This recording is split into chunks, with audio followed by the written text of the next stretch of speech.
Tout au long de cette conférence générale, nous avons donné des messages et chanté avec joie des cantiques sur l'accomplissement du rétablissement de toutes choses prophétisées depuis longtemps, sur la réunion de toutes choses en Christ, sur le retour de la plénitude de l'Évangile, de la prêtrise et de l'Église de Jésus-Christ sur la terre, qui font partie de ce que nous appelons le rétablissement. Mais le rétablissement n'est pas seulement pour ceux d'entre nous qui s'en réjouissent aujourd'hui. Les révélations de la première vision n'étaient pas destinées à Joseph Smith seulement, mais sont offertes comme une lumière et une vérité à quiconque manque de sagesse. Le livre de Mormon appartient à l'humanité.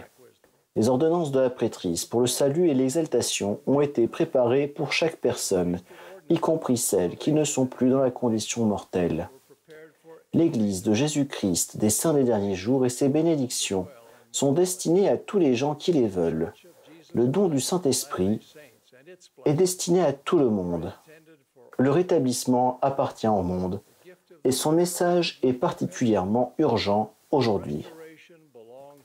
C'est pourquoi il est très important de faire connaître ces choses aux habitants de la terre, afin qu'ils sachent qu'il n'y a aucune chair qui puisse demeurer en la présence de Dieu si ce n'est par les mérites et la miséricorde et la grâce du Saint Messie, qui donne sa vie selon la chair et la reprend par le pouvoir de l'Esprit, afin de réaliser la résurrection des morts, étant le premier à ressusciter.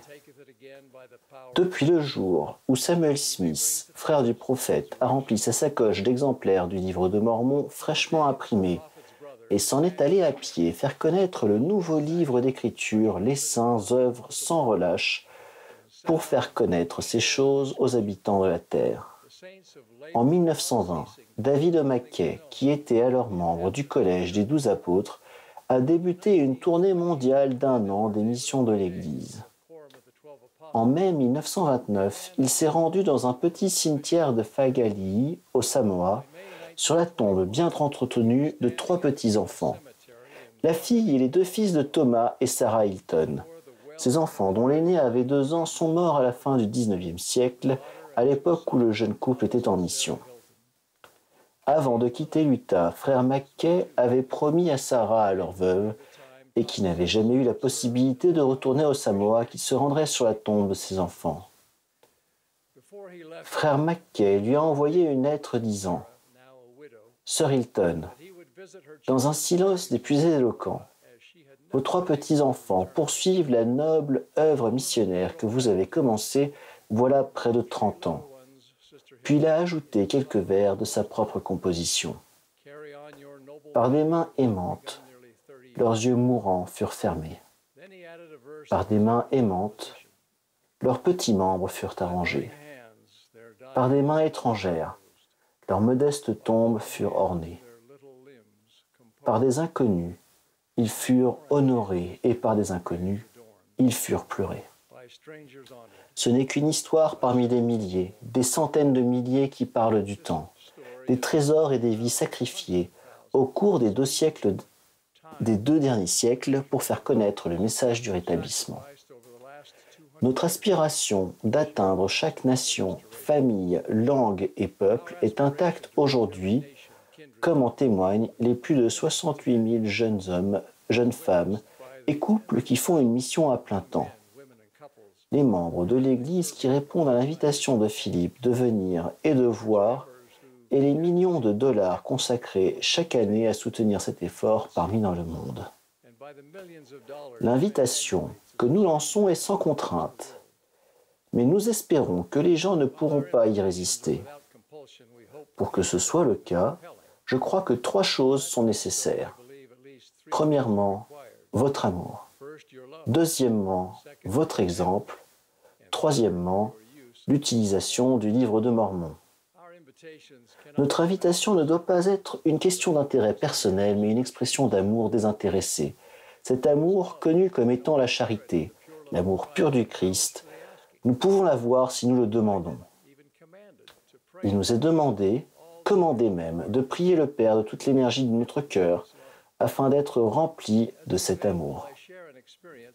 Pour illustrer cela, je vais raconter une expérience rapportée par sœur Lynette Ho Ching, qui sert actuellement aux côtés de son mari Francis Ho Ching président de la mission d'Apia au Samoa, Sir Ho-Ching a dit « Il y a des années, notre jeune famille a emménagé dans une petite maison à Laie, à Hawaï.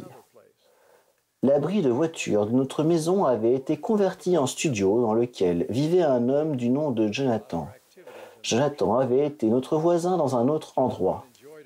Ayant le sentiment que ce n'était pas une coïncidence si le Seigneur nous avait rapprochés, nous avons décidé d'être plus ouverts concernant nos activités et notre appartenance à l'Église. Jonathan appréciait notre amitié et aimait passer du temps avec notre famille. Il aimait que l'on parle de l'Évangile, mais n'était pas intéressé de s'engager dans l'Église. Le temps passant, Jonathan est devenu l'oncle Jonathan pour nos enfants, tandis que notre famille continuait de grandir, l'intérêt de Jonathan pour nos événements familiaux augmentait. Nos invitations aux fêtes de fin d'année, aux anniversaires, aux fêtes de l'école et aux activités de l'Église se sont étendues aux soirées familiales et au baptême des enfants. Un jour, j'ai reçu un coup de téléphone de Jonathan. Il avait besoin d'aide. Il était diabétique et avait attrapé une infection grave au pied qui nécessitait une amputation. Notre famille et les membres de la paroisse du quartier l'ont accompagné dans ces moments d'épreuve. Nous nous sommes relayés à l'hôpital et il a reçu les bénédictions de la prêtrise. Pendant sa rééducation, nous avons nettoyé son appartement avec l'aide des sœurs de la société de secours. Les frères de la prêtrise ont installé une rampe devant sa porte d'entrée et des barres d'appui dans la salle de bain. Quand Jonathan est rentré chez lui, il a été submergé par l'émotion. Il a recommencé à suivre les leçons missionnaires. La veille du Nouvel An, il m'a appelé et m'a demandé « Que faites-vous pour le réveillon du Nouvel An ?» Je lui ai rappelé notre fête annuelle. Mais il a répondu « Je voudrais que vous veniez à mon baptême. Je veux commencer la nouvelle année de la bonne façon. » Après 20 années d'invitation à venir voir, à venir aider et à venir y rester, cette âme précieuse était prête à se faire baptiser. Je vous présente la deuxième condition nécessaire pour réussir à faire connaître le message du rétablissement en posant la question suivante. Qu'est-ce qui rendra notre invitation attrayante pour quelqu'un? N'est-ce pas vous l'exemple de votre vie? Beaucoup des gens qui ont entendu et accepté le message du rétablissement ont été au début attirés par ce qu'ils ont perçu chez les membres de l'Église de Jésus-Christ. Peut-être était-ce la façon dont ils traitaient les autres, quelque chose qu'ils n'ont dit ou n'ont pas dit, la constance dont ils ont fait preuve dans des situations difficiles ou simplement leur attitude. Quoi qu'il en soit, nous ne pouvons échapper au fait que nous devons comprendre et vivre les principes de l'Évangile rétabli de notre mieux pour que nos invitations soient attirantes. C'est souvent ce que l'on appelle aujourd'hui l'authenticité. Si l'amour du Christ demeure en nous, les gens sauront que notre amour pour eux est authentique. Si la lumière du Saint-Esprit rayonne en nous, il ravivera la lumière du Christ en eux. Ce que vous êtes donne de la crédibilité à votre invitation à venir découvrir la joie de la plénitude de l'Évangile de Jésus-Christ. La troisième condition nécessaire est l'utilisation abondante de l'instrument de conversion que le Seigneur a conçu pour cette dernière dispensation de l'Évangile, le Livre de Mormon. Il est la preuve tangible de l'appel de prophète de Joseph Smith et la preuve convaincante de la divinité et de la résurrection de Jésus-Christ. La manière dont il expose le plan de rédemption du Père est sans égale. Lorsque vous faites connaître le Livre de Mormon, vous faites connaître le rétablissement. Quand Jason Olson était adolescent, des membres de sa famille et d'autres personnes l'avertissaient constamment du danger de devenir chrétien. Cependant, il avait deux bons amis qui étaient membres de l'Église de Jésus-Christ des Saints des Derniers Jours, avec qui il discutait souvent de religion. Ses amis, Shea et Dave, ont réfuté respectueusement tous les arguments donnés à Jason contre la foi en Jésus-Christ. À la fin, ils lui ont donné un exemplaire du Livre de Mormon en disant « Ce livre répondra à tes questions. Lis-le s'il te plaît. » Il a accepté le livre avec réticence et l'a mis dans son sac à dos, où il est resté pendant plusieurs mois.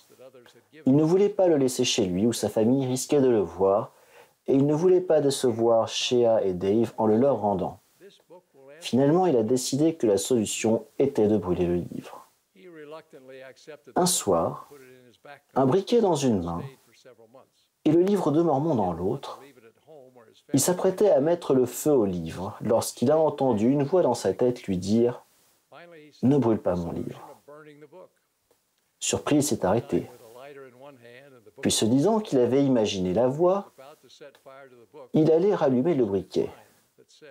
Il a entendu de nouveau la voix en son esprit lui dire « Va dans ta chambre et lis mon livre ».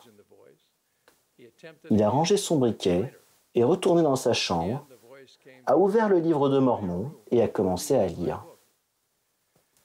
Il a continué de le faire jour après jour, souvent jusque très tard dans la nuit.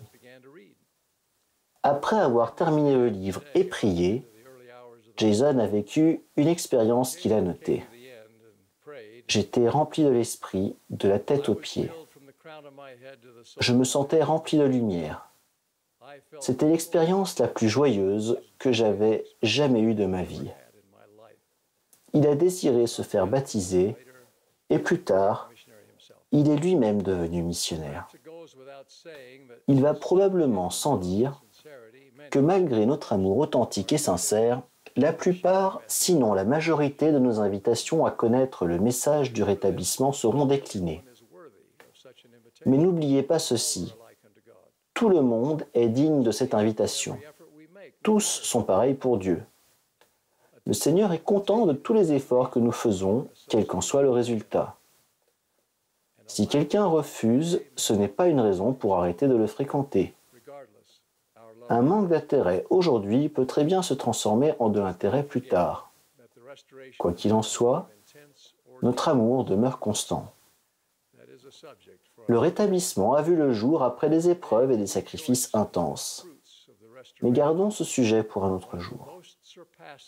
Nous nous réjouissons aujourd'hui des fruits du rétablissement, dont l'un des plus grands est le pouvoir de lier de nouveau sur la terre et dans les cieux. Comme l'a exprimé le président Hinckley il y a des années, si toutes les peines, tous les efforts et toute la douleur du rétablissement n'avaient produit rien d'autre que le pouvoir de scellement de la Sainte Prêtrise qui lie les familles à jamais, cela aurait largement valu tout ce que cela a coûté. La promesse suprême du rétablissement est la rédemption par l'intermédiaire de Jésus-Christ. La résurrection de Jésus-Christ est en fait la preuve qu'il possède le pouvoir de racheter tous ceux qui vont à lui, de les racheter de la tristesse, de l'injustice, du regret, du péché et même de la mort. Aujourd'hui, c'est le dimanche des rameaux. Dans une semaine, ce sera Pâques. Nous nous souvenons toujours que le Christ a souffert et est mort pour expier nos péchés. Et nous célébrons ce dimanche merveilleux, le jour du Seigneur, où il est ressuscité des morts. Grâce à la résurrection de Jésus-Christ, le rétablissement a un sens. Notre vie sur terre a un sens.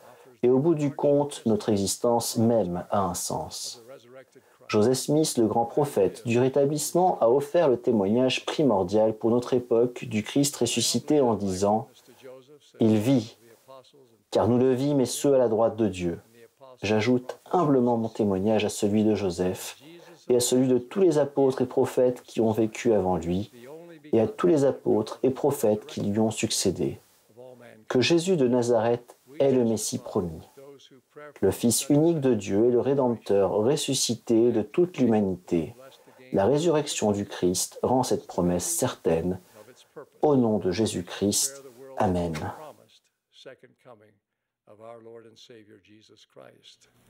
Christ's resurrection makes his promises sure.